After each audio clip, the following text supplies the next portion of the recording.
Project YANO stands for Youth and Non-Military Opportunity, and as you can see in our board right here, we do workshops for students in community organizations, classes, after-school programs, and pretty much our purpose in doing those presentations is to educate youth about the opportunities that they have after high school, because a lot of youth of color or youth who live in poor neighborhoods pretty much don't get that exposure, and a lot of them are actually overexposed to the military, as an option for them after school.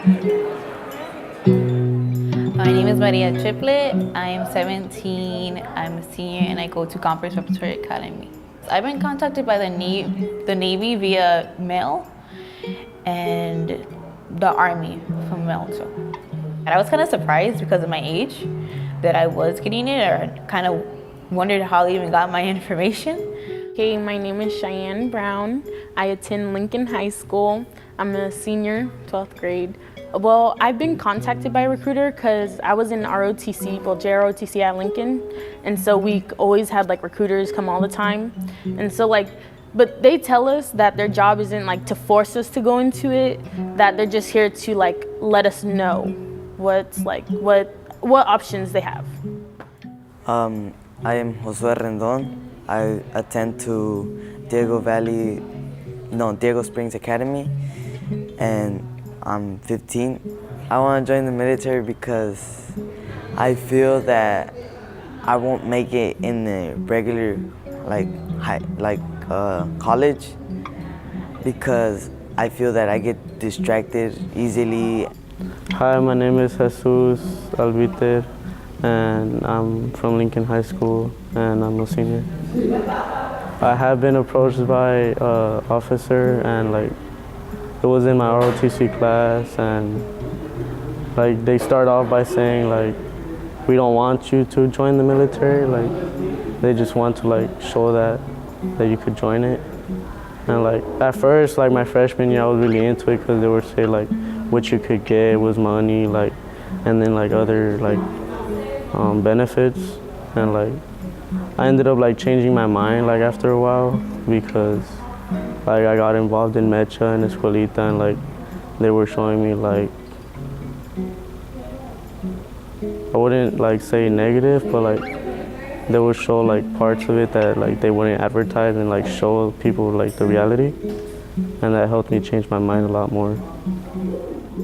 We have recruiters at our school a lot, all the time. In the last couple years, I've seen them probably at our school 8 times, and then I talk to them face to face probably 3 or 4. That's about it.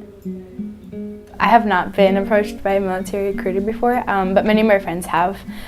They come often, especially towards the end of the year, so by graduation, just asking us really hard questions oh, well, what are you going to do after high school? And people would be well, I'm thinking about college, and they're oh, well, how are you going to pay for college?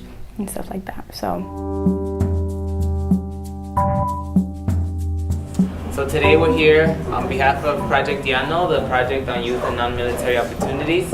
I'm a student at San Diego State, majoring in Chicano Studies. This is what we do, we come to classes like yours, and we talk to students, and we share about the work that we do, and with the hopes that we will educate you all and inform you on your options other than the military. We're not here to tell you to join the military. We're not here to tell you don't join the military, but we're here to tell you, these are the options that you have. So my name is Martha Perez Vasquez. I'm 18 years old.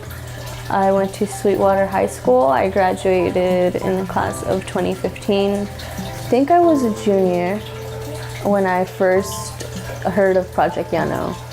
It was really, really interesting, being in the workshop and hearing all the information you had to share, and all the people who had, comments and add-ons about everything that you told us.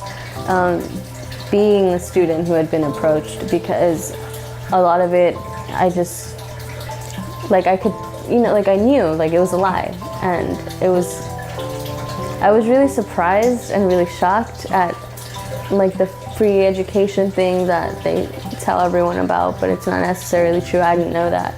or the promise that they tell people they'll give them documentation, and that's also not true. So I remember when I went to that workshop, I took a bunch of flyers and like pamphlets home so that I could give them to people at school, because I knew I wasn't the only one that was being approached. Sometimes all the propaganda and the rhetoric that they use is really persuasive, you know, like they do have all kinds of scholarships, and they try to persuade you in thinking that they can pay for school once you get out of the military, and that you'll be well off financially, and it's sometimes like it gets to you, you know, you're just like, oh, you know, this might be a good idea. I want to say that the times that the recruiter spoke to me, the thing they mentioned the most was that I would get college paid for, that I wouldn't have to pay for anything. I'm pretty sure, because that's what always stood out to me when I first went to like a Project YANO meeting, when they mentioned that that's not necessarily true. Their promises of, you know, great careers, you know, money for college after their service, and you know, like this opportunity to move out of like their situation, whether it's poverty, whether it's, you know, fights at home with their siblings or parents, you know. And also, like, a lot of you don't know where they're going after high school, end up in the military, because you know, the recruiter talks to them before a college recruiter or, you know, a job recruiter. A lot of friends and a lot of young people of color like myself, I tend to see them looking towards the army or any form of military is like an option, simply because they don't really have a lot of guidance in their life. So they feel they're like, if I go to the military, that's when I'll get disciplined, that's what I'll learn, and leadership skills and whatnot. The military isn't going to La Jolla or other schools up north where it's predominantly white students. You know, they're going to Castle Park, where I go, or where I just graduated from. You know, they're going to South Bay community, Logan, all those communities that are predominantly Latino or Black. My personal dreams and aspirations, I have many, but right now it's mainly to go to college, graduate, hopefully be an ethnic studies teacher in high school. My dreams for the future, I honestly don't really know. Like, I just want to live pretty well, like help people, and like just live pretty well. My dreams for the future are to become a computer engineer and have a happy life. Actually, my dreams are to go at least 2 years of community college and join the military. I want to go to college to study business and hopefully own my own businesses one day. My obstacles of my goals are being focused and like hard in school. Like, I really don't understand like a lot in school. Definitely, I think the hardest thing is finding funds to go to college, for example. Like, I just applied to FAFSA and I got my financial aid packet, and they even, not only do you get in debt, but your parents too, because they give you like this parent loan, and it's kind of, that kind of does make me rethink going to college at this time, just because it's at the expense of not only me, but my parents. So just that, but I mean, I don't think anything stops me. It's just that financial burden that. We don't have the same type of opportunities that other kids have, since we are in a middle class like neighborhood and stuff. And so sometimes it's like you're going up against people who have it more easier than you. And so sometimes that could be a setback. My obstacles to reach my dream would probably be like having like hard work in like school, like not understanding something like might affect my grade, and like affecting my grade wouldn't affect like me possibly not being able to graduate. And if I don't able to graduate, like it's gonna be more difficult for me to have like to find a job and everything. Right now, what I need in order for my dreams to come reality is just support. My family, I'm the first to go to college, and so I really need support navigating it and the ins and out of it, because my family, I love them, but they can't offer me a lot of advice and guidance right now, so I really need support.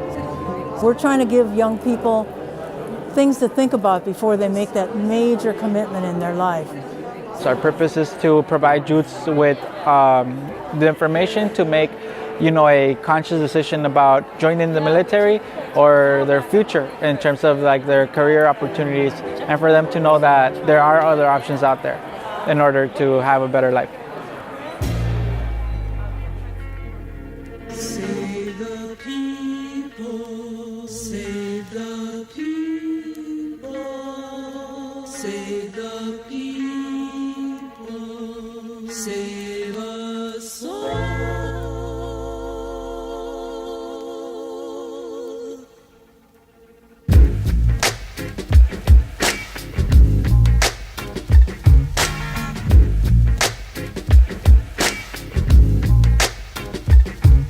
Look around and try to understand. These people in the blood that is